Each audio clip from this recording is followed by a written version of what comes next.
오늘 우리에게 주신 하나님의 말씀의 제목은 정의의 하나님을 기다리라. 정의의 하나님을 기다리라. 18절입니다.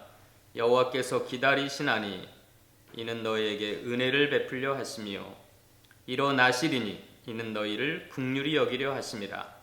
대저 여호와는 정의의 하나님이시라. 그를 기다리는 자마다 복이 있도다. 여기 복이라고 하는 에쉐르라고 하는 단어는 뒤로 물러가지 아니하고 똑바로 앞으로 나아가는 것, 뒤로 물러가지 아니하고 앞으로 계속해서 전진하는 것이라는 문자적인 뜻을 가진 에쉐르입니다. 그러니까 정의의 하나님을 기다리라. 오늘 주시는 말씀입니다.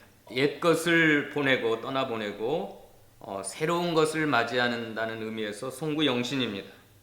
근데 하나님을 믿지 않는 사람들은 망년회라고 그러죠. 망년회. 잊을 망자를 써서 2020년 동안 한 해 동안 괴로웠던 일, 힘들었던 일, 상처받았던 일, 실패했던 일을 다 떠나보내자 그러면서 술 한 잔, 술을 먹고 마시고 그 술 기운으로 잊어버리려고 하는 겁니다. 근데 우리는 이 망년회가 아니라 송구 영신 예배를 통하여 하나님의 은혜의 자리에 나아가서 하나님의 은혜로 말미암아 2020년 힘들었던 그 한 해의 모든 상처와 아픔과 고통들을 다 떠나보내고 이제 2021년 새로운 한 해 우리에게 주시는 희망의 메시지, 하나님이 우리에게 말씀하시고자 하시는 그 진리와 또 하나님께서 우리에게 예비하신 은혜와 축복들을 소망하면서 이 송구 영신 예배를 하나님 앞에 올려드리는 겁니다. 자, 마지막 시간, 또 이제 새로운 시간이 가까우는 이 시점에서 우리가 다른 곳에 앉아 있지 아니하고 이 예배의 자리에 이렇게 나오신 여러분들을 축복하며 환영합니다. 얼마나 감사합니까? 이 하나님 앞에 예배하는 자리에 나아가서 그 하나님 주신 은혜로 말미암아 2020년 얼마나 힘들었습니까? 우리가 개인적으로 뿐만 아니라 전 세계적으로 코로나 바이러스 때문에 너무너무 힘들고 고통스럽고 힘든 삶을 이제 하나님의 은혜로 다 떠나보내고 잊어버리고 이제 하나님 주시는 새로운 은혜, 또 하나님께서 예비하신 새로운 축복들을 기대하면서 이 시간 하나님 앞에 나아가기 원합니다. 자, 여러분은 2020년 한 해 동안 무엇을 떠나보내고 싶습니까? 무엇을 잊어버리고 싶습니까? 또 하나님께서 2021년 예비하신 은혜가 있을 것이고 축복이 있을 것인데 무엇을 소망하십니까? 오늘 본문에서는 무엇을 떠나보내야 되는가 네 가지를 살펴보려고 합니다. 첫째로 20절 읽어봅시다. 20절. 주께서 너희에게 환난의 떡과 고생의 물을 주시나 내 스승은 다시 숨기지 아니하시리니 내 눈이 내 스승을 볼 것이며. 자, 환난의 떡과 고생의 물을 마셨던 그 삶을 떠나보내는 거예요. 그 19절에는 통곡하며 너희가 다시는 통곡하지 아니하실 것이다 하는 거 보니까 눈물 흘리며 통곡하며 보냈던 그 삶입니다. 환난의 떡, 고생의 물, 눈물 젖은 빵, 눈물 젖은 빵이라고 그러잖아요. 눈물의 빵. 이게 환난의 떡이고 고생의 물입니다. 통곡하며 먹을 수밖에 없었던 그 환난의 떡, 고생의 물, 그러한 삶을 하나님 앞에 하나님의 은혜로 떠나보내는 2020년 우리 한 해 동안 얼마나 힘들었습니까? 환난의 떡을 먹고 고생의 물을 마셨던 그 삶을 하나님의 은혜로 떠나보내시기를 축원합니다. 두 번째는 21절 읽어볼까요? 21절. 우리가 떠나보내야 하는 것. 너희가 오른쪽으로 치우치든지 왼쪽으로 치우치든지 내 뒤에서 말소리가 내 귀에 들려 이르기를 이것이 바른 길이니 너희는 이리로 가라 할 것이다. 뭘 떠나보내야 되겠어요? 오른쪽으로 자꾸 치우치는 삶. 이제는 왼쪽으로 치우치는 삶. 이렇게 왔다 갔다 하면서 바른 길을 걸어가지 못하고 정로로 걸어가지 못하고 오른쪽으로 치우치든지 왼쪽으로 치우치든지 우리가 도덕적으로 윤리적으로 또 신앙적으로 하나님 앞에서 이 바른 길을 걸어가지 못했던 삶을 떠나보내야 됩니다. 하나님, 내가 오른쪽으로 치우친 것이 무엇입니까? 왼쪽으로 치우친 건 무엇입니까? 우리 스승 목사님은 오른쪽으로 치우치는 건 하나님 말씀보다 더하는 것, 하나님 말씀에 더 나가는 걸 오른쪽으로 치우쳤다고 그랬고, 왼쪽으로 치우친 것을 우리 스승 목사님은 말씀을 빼버린 겁니다. 말씀을 제하해버리는 것. 말씀을 더해도 안 되고 말씀에서 빼버리도 안 된다고 요한계시록 22장 마지막 절에 그랬어요. 너희가 말씀에 더하는 자는 이 책에 기록된 모든 재앙들을 더하일 것이요, 말씀에서 빼버리면 하나님의 생명나무에 그 천국의 영원한 축복에 들어가는 걸 빼버리리라. 그렇게 무서운 말씀을 하셨습니다. 그러니까 우리가 좌로나 우로나 치우치지 아니하고 정로로 가야 되는데, 바른 길 걸어가야 되는데, 2020년 1년 동안 이리 치우쳤나 저리 쳤나 그 치우친 삶을 떠나보내야 됩니다. 그 다음에 세 번째로 22절 볼까요? 22절. 무엇을 우리가 떠나보내고 벗어버려야 되는가? 또 너희가 너희 조각한 우상에 입힌 은과 부어 만든 우상에 올린 금을 더럽게 하여 불결한 물건을 던진같이 던지며 이르기를 나가라 하리라. 뭘 우리가 떠나보내야 되겠습니까? 너희가 조각한 우상, 거기에 온갖 금과 은을 입혀가지고 화려하게 치장을 해놓고 그 우상에게 복달라고 빌었던, 우상을 숭배했던 그것을 더럽게 하여 불결한 물건을 던진같이 던지며 이르기를 나가라. 그 우상에 입힌 은과 금 아무리 값진 거라 할지라도, 소중한 거라 할지라도 불결한 물건을 던진 것처럼 힘껏 미련 없이 던지면서 나가라. 우상을 깨트려버리고 우상을 벗어버리고 하나님보다 더 사랑하는 게 우상이고 하나님보다 더 위하는 게 우상이고 하나님보다 더 의지하는 게 우상입니다.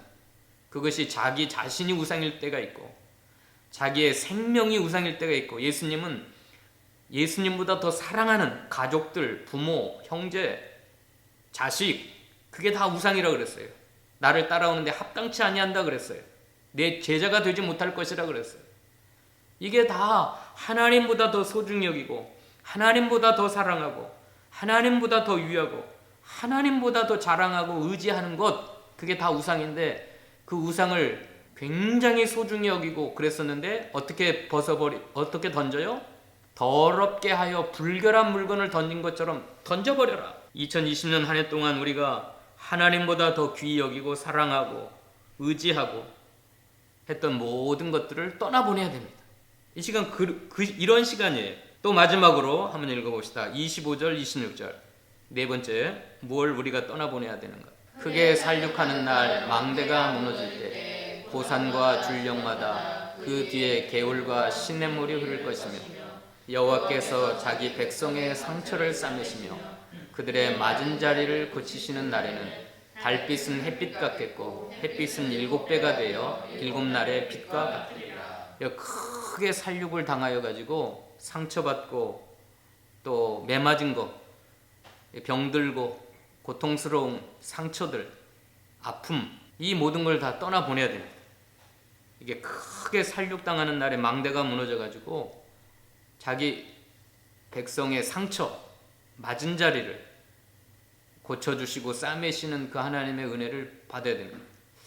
이게 굉장히 여러분의 마음과 심령 가운데 상처들, 이 상처를 그냥 놔두면 어떻게 됩니까? 골마 터져요. 골마 터져.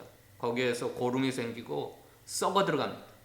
상처를 싸매지 아니하고 맞은 자질을 고치지 않으면, 그냥 내버려 두면 처음에는 괜찮은 것 같지만 그게 골마예요. 골마.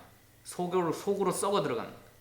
이게 크게 살육을 당해가지고 누군가에 의해서, 어떤 사람에 의해서든지 이웃들에 의하여서든지 자기 가족 때문이든지 누구 때문이든지 2020년 한 해 동안 스트레스 받고 고통받고 상처받았던 모든 것들을 이 시간에 하나님 앞에 나아가서 다 싸매고 고침받고, 그래서 달빛은 햇빛 같겠고 햇빛은 7배가 되어 7날의 빛과 같이 이게 다 치유받아야 돼요. 치유받고 회복돼야 돼요.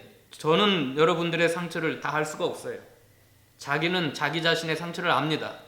여러분이 한 해 동안 힘들었던 거, 여러분들을 짓누르고 있었던 어떤 문제들, 또 누군가에 의해서 힘들어하고 상처받고 고통받고 맞았던, 아파했던 고통스러운 그 자리가 있어요. 여러분의 마음속에, 여러분의 생각 속에, 여러분의 심령 속에 뭔가 그 상처와 맞은 자리가 있는데, 고통스러운 자리가 있는데 그걸 내버려 두시면 안 돼요.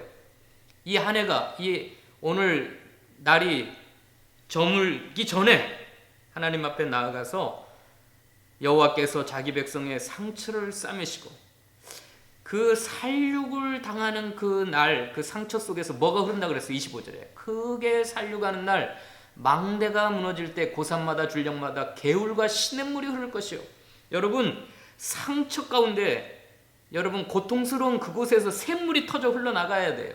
하나님의 치유와 하나님의 회복이 임하면 상처가 아물면 거기서 시냇물이 흘러가게 되고 거기서 빛 7배 태양빛보다 더 밝은 빛이 그 상처를 통해서 나가야 되는 거예요. 그래서 고린도후서 1장 1절에 보면 상처받은 치유자라고 그랬어요. 그 상처받은 사람이 치유가 되면 다른 사람을 또 치유할 수 있는, 내가 다 치유되고 회복되면 이제 주변에 고통받는 사람들, 상처받은 사람들을 내가 치유할 수 있는, 그걸 헨리 나우엔이라고 하는 신학자는 상처받은 치유자라는 말로 고린도후서 1장에 말씀하셨습니다. 자, 여러분이 지금 상처받은 게 있습니까? 맞은 자리가 있어요? 살육당하는 게 있어요? 거기서 뭐가 흘러나가야 돼요? 개울과 시냇물이 터져 흘러나가야 돼요. 그게 도리어 세상을 싸매고 세상을 고치고 세상을 치유하는, 달빛은 햇빛 같겠고 햇빛은 7배가 되어 7날의 빛과 같이 나가야 됩니다. 이런 놀라운 은혜가 여러분에게 있기를 축원합니다. 자, 이 네 가지를 떠나보내야 돼요. 첫째는 뭐예요? 환난의 떡과 고생의 물을 먹고 통곡, 눈물 흘려 먹던 그 삶, 고통스러운 삶, 고생하며 환난당하며 통곡하며 살았던 그 삶을 떠나보내야 돼요. 그러면 이것을 어떻게 떠나보냅니까? 그게 바로 영신, 이제 새로운 은혜를 받아야 돼요. 환난의 떡과 고생의 물을 먹었던 삶을 떠나보내려면 18절입니다. 읽어봅시다. 18절 19절 읽어볼까요? 그러나 여호와께서 기다리시나니 이는 너희에게 은혜를 베풀려 하심이요 이로 나시리니 이는 너희를 긍휼히 여기려 하심이라. 대저 여호와는 정의의 하나님이시라. 그를 기다리는 자마다 복이 있도다. 시온에 거주하며 예루살렘에 거주하는 백성아, 너는 다시 통곡하지 아니하실 거라. 그가 내 부르짖는 소리로 말미암아 내게 은혜를 베푸시되 그가 들으실 때 내게 응답하시리라. 그러면 환난의 떡과 고생의 물, 눈물의 떡을 먹었던 그 삶을 떠나보낼 수가 있어요. 하나님의 은혜와 긍휼을 새롭게 맞이해야 돼요. 그게 영신이에요. 영신. 여호와를 기다려, 정의의 하나님을 기다림으로 말미암아 하나님 베풀으신 새로운 은혜, 우리를 사랑하셔서 긍휼을 베풀으시는 기도응답의 축복, 내 부르짖는 소리로 말미암아 내게 은혜를 베푸시되 그가 들으실 때 내게 응답하시리라. 기도응답의 축복으로 말미암아서 하나님 주시는 은혜와 긍휼을 받아야 눈물 흘려 먹었던 그 환난의 떡과 고생의 물을 마셨던 고통스러운 삶을 떠나보낼 수가 있어요. 그래서 이제 새로운 한 해를 하나님이 이제 몇 시간 있으면 새로 여러분에게 선물로 주실 텐데 2021년 한 해는 이제 정의의 하나님을 기다리심으로 말미암아 하나님의 은혜와 긍휼을 새롭게 받아 누리시기를 바랍니다. 그 기도응답의 은총을 받아 누리시기를 바랍니다. 근데 여기 특이한 게 뭐예요? 그를 기다리는 자마다 복이 있다 그랬잖아요. 하나님, 정의의 하나님을 기다리는 자마다 복이 있다 그랬는데 그 첫 줄에는 뭐라고 했어요? 내가 기다리기 전에 여호와께서 기다리시나니 이는 너희에게 은혜를 베풀려 하시며 일어나시리니 이는 너희를 긍휼히 여기려 하심이라 그랬잖아요. 대저, 왜냐하면, 대저라는 뜻은 왜냐하면, 우리 생각은 하나님은 안 주려고 막 버티기고 우리는 하나님께 달라고 이 째째한 하나님, 깍쟁이 하나님, 막 그런 식으로 하나님이 안 주세요, 왜 안 주세요 그러는 것 같은데 성경의 원리는 그게 아니에요. 내가 하나님 앞에 달라고 하기 전에, 예수님은 그랬잖아요. 너희가 기도하기 전에 있어야 될 걸 다 하신다 그랬어요. 이방인과 같이 무엇을 먹을까, 무엇을 마실까, 무엇을 입을까 염려하지 말라. 하나님은 안 주려고 막 버팅기고 우리는 달라고 겨우 막 얻어내려고 그런 게 아니라 여호와께서는 우리가 하나님을 기다리기 전에 우리를 기다리고 계세요. 팔 벌려, 두 팔 벌려. 왜요? 너희에게 은혜를 베풀려 하심이요. 또 기다리다가 어떻게 해요? 벌떡 일어나세요. 하나님이 일어나시리니 이는 너희를 긍휼히 여기려 하심이라. 그래서 내 부르짖는 소리로 말미암아 내게 은혜를 베풀어서 다시는 통곡하지 아니하고 다시는 환난의 떡을 먹지 않고 다시는 고생의 물을 먹지 않는 그러한 삶을 살게 하신다는 거예요.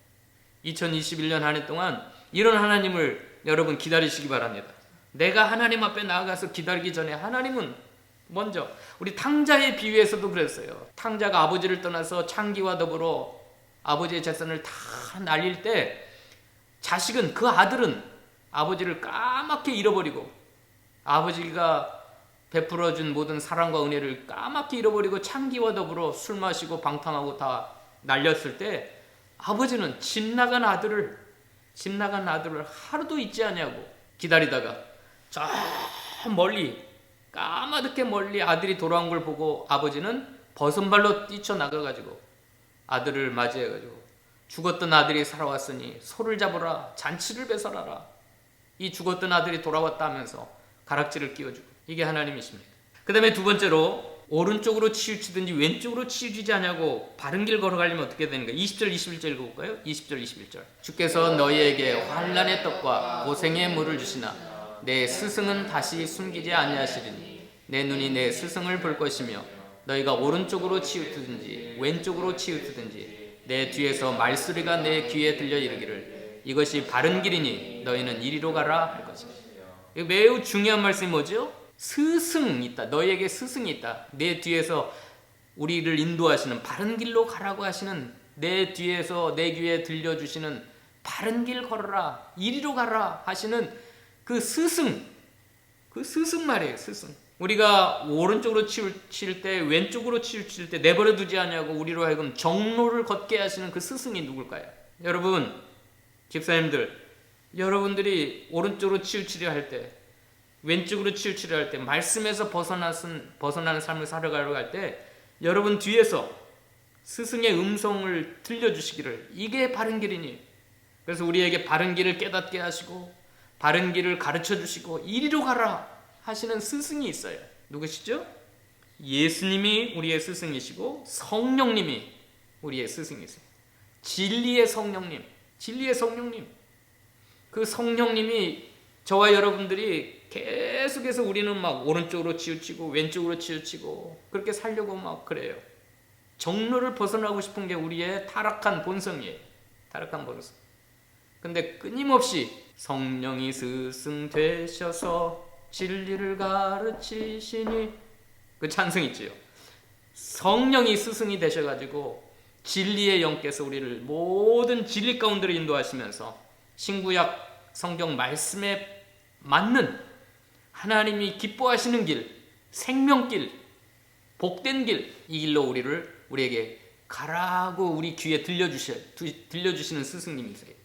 그 성령님의 인도와 그 주장을 따라가는 게 이게 영신입니다. 영신. 새로운 걸 받아들이는 거예요. 2021년 한 해는 이제 내 욕망대로 치우치면, 여러분의 욕심대로 가면 계속해서 치우칠 거예요. 여러분의 육체의 욕망을 따라 정욕을 위하여 육신의 일을 도모하지 말고 예수 그리스도로 옷 입어라 그랬잖아요. 로마서 13장 마지막 절에. 정욕을 위하여 육신의 일을 도모하지 말고 예수 그리스도로 옷 입어라, 이렇게 들려주시는 분이 성령님이세요. 계속해서 끊임없이 우리에게 바른 길로 인도하시는 그 성령님을 따라 걸어가시기를 바랍니다. 그 다음에 읽어봅시다. 23절 다 같이 읽어봅시다. 23절 24절. 내가 자의 주께서 비를 주사 땅이 먹을 것을 내며 곡식이 풍성하고 기름지게 하실 것이며 그날에 내 가축이 광활한 목장에서 먹을 것이요 밭 가는 소와 어린 나귀도 키와 쇠스랑으로 까부르고 맛있게 한 먹이를 먹을 것이며. 예, 여기 맛있게 한 먹이라고 하는 건 요리한 특급 요리를 먹게 하던, 소와 나귀도 요리한, 소금을 쳐가지고 맛있게 요리한 음식을 먹게 한다는 거예요. 밭 가는 소와 어린 나귀도. 23절 24절을 왜 기록했을까요? 땅에 뿌린 종자에 비를 주시고 먹을 걸 주시고 곡식이 풍성하게 하고 기름지게 하시고 소나 나귀나 가축들이 요리한 음식을 먹게 하는 분이 주께서 그랬잖아요. 주께서 하늘에 비를 내리시고 풍성하게 먹을 걸 주시고. 왜 그랬을까요? 이 말씀을 왜 하셨어요? 22절 때문에 한 거예요. 22절 보십시다. 22절. 너희가 너희 조각한 우상의 비는과 부어 만든 우상에 올린 금을 더럽게 하여 불결한 물건을 던진까지 던지며 이르기를 나가라리라. 이 우상을 섬기는 이유가, 우상을 왜 섬겨요? 조상신을 왜 섬겨요? 비를 주고 먹을 걸 주고 곡식이 풍성하게 하고 기름지게 하고, 그것 때문에 우상을 섬기는 거예요. 사람들이 그 우상이 그걸 주는 줄 알고 우상하게 불고 하늘의 태양신에게 빌고 별들에게 빌고 조상신, 죽은 조상신의 신이라고 여기면서 비는 이유가 땅에 비를 내려주고 먹을 걸 풍성하게 하고 곡식이 있게 기름지게 하고 모든 삶의 축복을 받기 위해서 우상을 섬기는데, 우상을 던져버려라. 그 우상이 너희에게 그걸 주는 게 아니라 비를 내려주시고 땅이 먹을 걸 내게 하시고 곡식이 풍성하고 기름지게 하시는 분이 누구시라고요? 23절에 주님께서 하신다는, 주님께서 살아계신 하나님, 천지 만물을 창조하신 하나님만이 여러분의 삶 속에 풍성한 은혜를 주셔서 이렇게 하신다는 겁니다. 심지어 소와 나귀도 요리한 음식을 먹게 하신다는 거예요. 이걸 누가 하세요? 우상이 하는 게 아니라, 우상, 어리석을 우자에 이건 어리석을 우자. 미련한 사람들은 우상이 그걸 주는 줄 알고 그래서 각종 우상을 숭배하지만, 우리는 우상이 그런 걸 주는 게 아니라 우리의 정의의 하나님, 여호와 하나님이 우리에게 이렇게 풍성하도록 먹을 걸 주실 줄로 믿습니다. 2021년 한 해 동안 이제 여러분 하나님만 사랑하고 하나님만 의지하고 하나님만 바라보면서 하나님께서 이 모든 여러분의 삶 가운데 필요한 모든 걸 주실 줄로 믿고 그 하나님을 예배하는 여러분 되시기를 바랍니다. 26절 읽고 마칩시다. 저는 26절 말씀이 너무 좋아요. 너무 좋아. 그리고 우리 분열교회 성도님들의 삶과 가정 가운데 26절 말씀과 같이 됐으면 좋겠어요. 여호와께서 자기 백성의 상처를 싸매시며 그들의 맞은 자리를 고치시는 날에는 달빛은 햇빛 같겠고 햇빛은 7배가 되어 7날의 빛과 같으리라. 얼마나 좋아요. 읽으면 읽을수록 좋고 묵상하면 묵상할수록 좋고, 여호와 하나님은 우리의 상처를 싸매시는 하나님, 우리의 맞은 자리를 닦으시고 고치시고 치료하시는 하나님. 그래서 우리의 삶을, 달빛과 햇빛은 얼마나 차이가 날까요? 보름달이 아무리 밝아도 햇빛에 비교할 수 없잖아요. 우리가 달빛처럼, 희미한 달빛처럼 우리의 삶이 참 어둡고 캄캄하고 그랬었는데, 하나님이 우리의 모든 상처를 다 싸매주시고 치료해주시고 회복시켜주셔서 달빛은 햇빛 같은, 또 햇빛은 7배가 되어 7날의 빛과 같이 점점 광명에서 광명으로 환한 빛이 2021년 이제 새로운 한 해 여러분의 삶 가운데, 여러분의 자녀들 가운데, 여러분의 가정 가운데 이러한 놀라운 축복이 있기를 축원합니다.